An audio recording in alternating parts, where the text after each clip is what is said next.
Hey, greetings, everyone. Lieutenant Colonel Alan West here. Welcome to the Steadfast and Loyal podcast.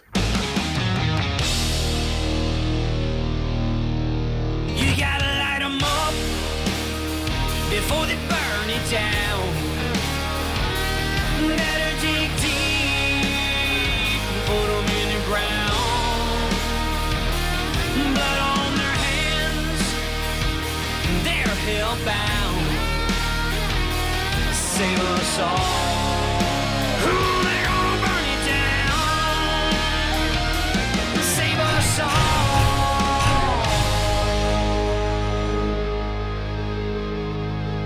before they burn it down.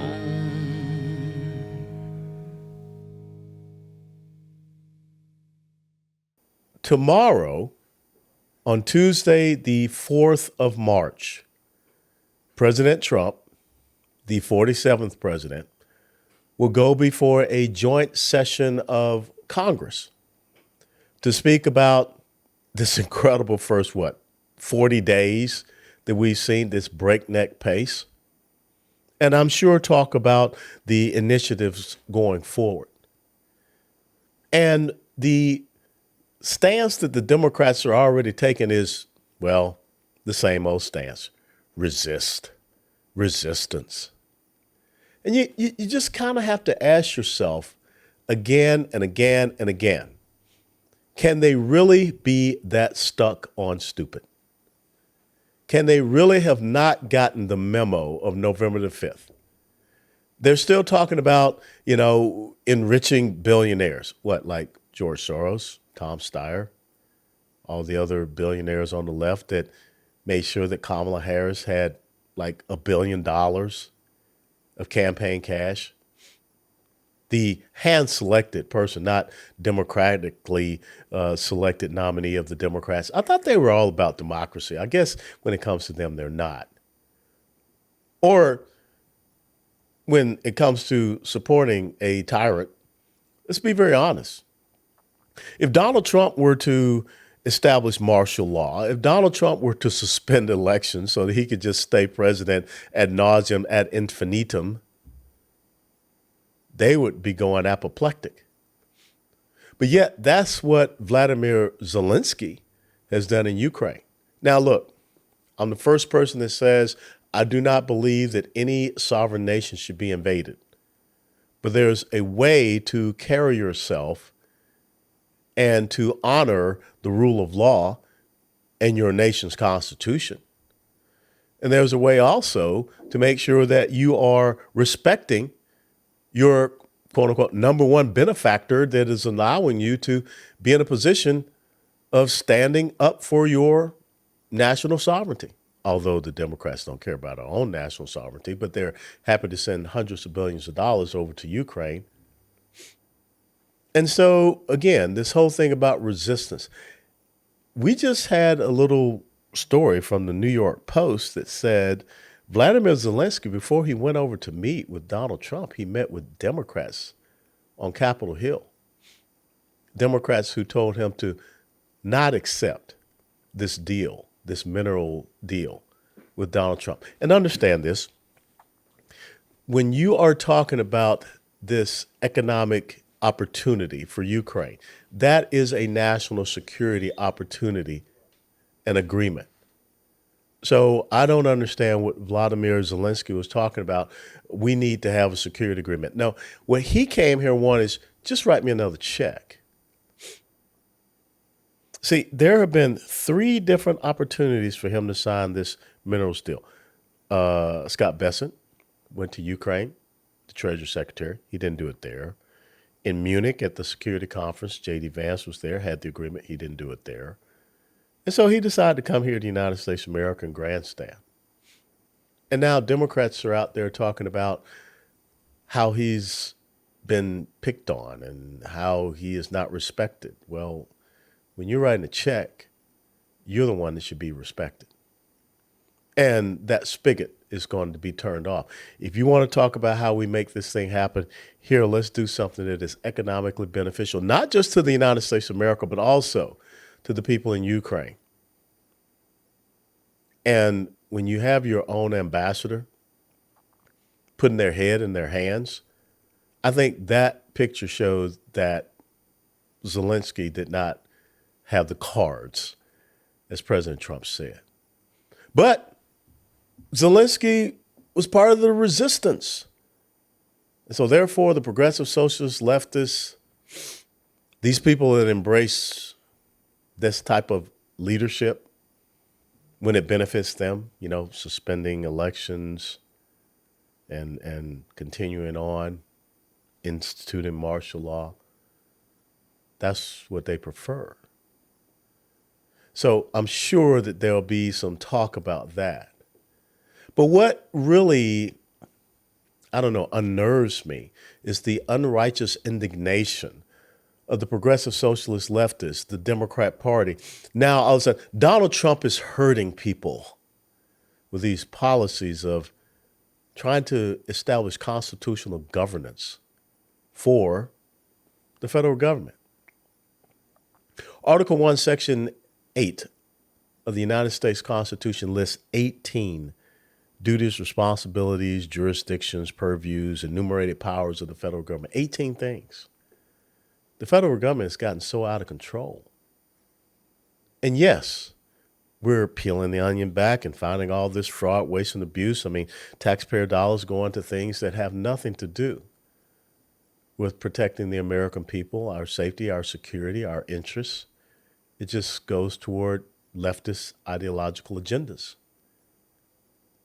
And now all of a sudden, when the temple of the false god of government is being dismantled, the high priests and priestesses of the Democrat Party are not happy about that. You're hurting people. These government employees. First and foremost, how does a district judge all of a sudden tell the President of the United States of America what he can do with the executive branch? When you go to the Constitution, Article 2 in the Constitution, very first sentence of Article 2 in the Constitution of the United States of America said, the executive power is vested in the President of the United States of America. So the very first sentence says that the power to do with the executive branch goes to the President of the United States of America. That's Donald Trump. So for some district judge to come out and say, you can't fire people in the executive branch, you can't go in and say you want to spend less money than what has been appropriated. I think we all want you to spend less money than what the Congress has appropriated to. I think that a lot of members of Congress are embarrassed because all of these things are coming out, and based upon the system of checks and balances, they're supposed to have committees of oversight, committees of jurisdiction over the executive branch. What have they been doing? Obviously nothing, but enriching themselves. So again, everyone's wanting us to be all sad-faced for federal government employees, many of whom have said, I don't want to go to work. So you got empty buildings sitting up there. We're the ones that pay these individuals to go and do work. And now they're saying, we don't want to go into work. We don't have to go into work. The Biden administration, I think it was the Social Security Administration, signed a 5-year contract saying that they don't have to go into work. Are you kidding me? So now we're hurting them because we want them to go. Now we're hurting them because we're looking at all of these programs that we don't need this. How does that benefit the American people? So where was all of these district judges when Joe Biden was violating the Constitution, flat out? The Supreme Court tells Joe Biden, you cannot relieve college student loan debt. Even Nancy Pelosi said that. He doesn't have the executive power. He doesn't have the constitutional power, the enumerated power to do that. But he did it anyhow. Where are the district judges that the left are running to now, saying that, Joe, you can't do that? The Supreme Court is already, the highest court in the land said you cannot relieve college student loan debt. Where were these district judges when 8,000 to 10,000 U.S. servicemen and women were kicked out of the military because they refused to take a shot. Or when Joe Biden threatened federal government employees, you don't take the shot, I'll fire you. He doesn't have the constitutional power to tell people what will be injected in their bodies. Oh, that's right. When they're in charge, they can do whatever the Sam Hill they want. All of a sudden, I guess he is vested with executive power to tell people to get a shot. But no one cared about those 8,000 to 10,000 troops. No one cared about, well, what happens with their families? All of a sudden, people that are 18 years in, a couple of years away from retirement, they lose all their benefits because they won't follow an unconstitutional, unlawful, immoral, and unethical order. I mean, the hypocrisy is laughable if it were not so serious. I mean, is the left? Where were these district judges that they're running to bring lawsuits against the Trump administration? Where were these district judges when Biden and Harris violated Article 4, Section 4 of the United States Constitution, also known as the Guarantee Clause, which says two things: that the federal government is supposed to provide a Republican form of government, not a Republican Party, a Republican form of government, because America is a constitutional republic. And also, they're supposed to protect every state in the union from invasion. Show me in the Constitution where it says that the executive branch, the President of the United States of America, has the enumerated power to grant parole to people that are here illegally, allowing them to come into our country. He doesn't have that. Creating an app. Oh, yeah, just, come on into America and send aircraft to places and fly people in, bypassing Customs and Border Patrol. I mean, look, I've a retired lieutenant colonel in the United States Army, former member of Congress, former chairman of the Republican Party of Texas. If I go to another country and then come back to the United States of America, I don't get to bypass Customs and Border Patrol. I don't get to bypass immigrations and customs enforcement. I got to go through that checkpoint. They got to, okay, so you left in this day. We got record of you flying out. You went to France, you went to wherever, and now you're coming back. So how can this guy, Joe Biden and Kamala Harris, just kind of wave a magic wand? And where are these district judges? Where are the left then? Talking about executive powers. It's sickening when you really think about it. How these people believe that they can go out and do whatever they want and act with complete and utter impunity. When you're there and you're asking Pam Bondi, are you going to go along with the president and allow him to use the Department of Justice to go after political opposition? I would have, I'm kind of a, indignant guy.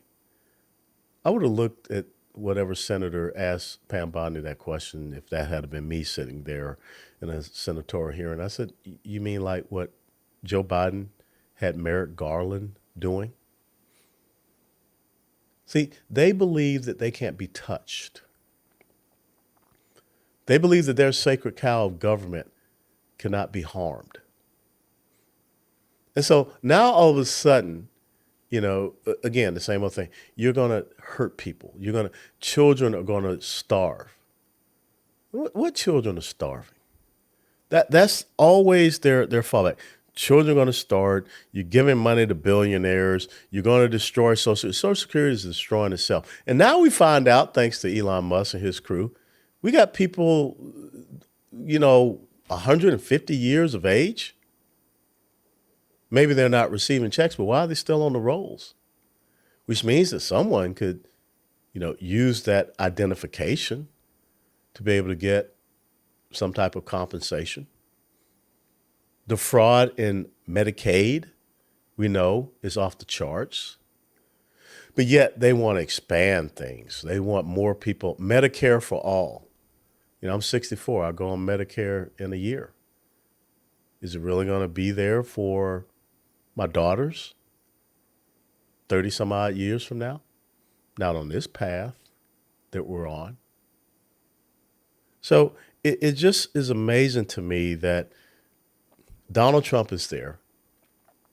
Donald Trump, without a doubt, is doing the same thing that every single president before has said. We're going to reduce the fraud, waste, and abuse of government. We're going to right-size government.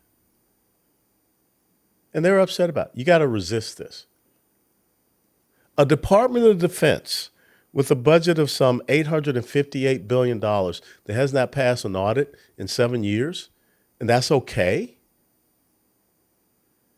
Sending American taxpayer dollars to countries for LGBTQIA voter registration or, drag shows in South America, that's okay? You gotta be kidding me. How many NGOs were lined up under USAID? And you want me to believe that there was no corruption in there? You gotta be kidding me. So what would I say to the Trump administration? I would say do an address to the American people and say, I'm not going to stop doing what I'm doing. If someone can show me where I'm doing something that is unconstitutional, please feel free. But going out and creating 95 or however many different lawsuits against me, just like 94 or whatever different indictments against me when I was a candidate, talking about going after your political opposition. I'm not going to allow you guys to use the lawfare thing anymore. Either I am the chief executive and executive power is vested in me as the president of the United States of America, or I'm not. Donald Trump is not going up there on Capitol Hill and firing staffers on Capitol Hill. He's not messing with the legislative branch. He's not messing with the judicial branch. He is looking at his purview. Article 2, the executive branch. And he's saying that we're going to look at their task and purpose. Department of Education has not been around forever. Department of Education was broken out from health, education, and welfare. We took one agency and created three during the Carter administration. And why did we create the Department of Education? Because the teachers' unions wanted their own department. And what has happened to the standards of education in the United States of America? I think that initially the Department of Education's budget was like $18.1 billion. Now it's over $80 billion. What's the return on that investment? How many buildings does the Department of Education have in Washington, D.C.? How many of them even have people in it? And I know Maxine Waters standing outside wanting to get into the Department of Education. Just ask a simple question. What's the constitutional authority of the federal government to be involved in the issue of education? It's not in Article 1, Section 8 of the Constitution, Ms. Waters. You're a member of the House of Representatives. Article 1, dictates the purviews of enumerated powers and duties of the legislative branch, which is the most powerful branch in our three branches of government. What has been your oversight over these agencies? I would just press on, President Trump. Don't let these people stonewall you. Don't let these people stymie. I don't care what the Washington Post or the New York Times, LA Times, all of these leftist propaganda rags. I don't care what CNN says or MSNBC. Just pull out your Constitution and read and ask the question. Because teachers' unions are the reason why we have a Department of Education. Not because it's a constitutional mandated duty of the federal government. It's a local level. So it's going to be very interesting. His address tomorrow night. And already they've chosen some Democrat member of Congress. All she's going to do is talk about resist. And this is how Donald Trump is hurting the American people. Not the inflation that was created during Joe Biden. Egg prices, well, you go out and you kill, 3 to 4 million chickens? Egg price is going to go up. That happened under the Biden administration. You go out and you attack our oil and gas industry, energy prices going to go up. That gets pushed on the consumer. You open up the border so that tens of millions of people can come into the country illegally, and now you say that you want to protect criminal, illegal immigrants, murderers, rapists, to include child rapists and child predators. You want to protect them, people that assault American women. Democrats that voted against the Laken Riley Act, and now you're talking about hurting people? I don't know. I really do think that the only people that follow the party of the jackass are jackasses. And that's their symbol. I'm just speaking fact. But Donald Trump, stand tall. Do what the American people elected you to do. And don't get bogged down in the mire, in the swamp. Be steadfast and loyal to the Constitution of the United States of America and the American people. And oh, by the way, Mr. President, I think you should show up in Lexington, Massachusetts on April the 19th, the 250th anniversary of the shot that was fired that started the American Revolution. Because the Democrats, they're not going to want to show up because they would rather see us disarmed than armed.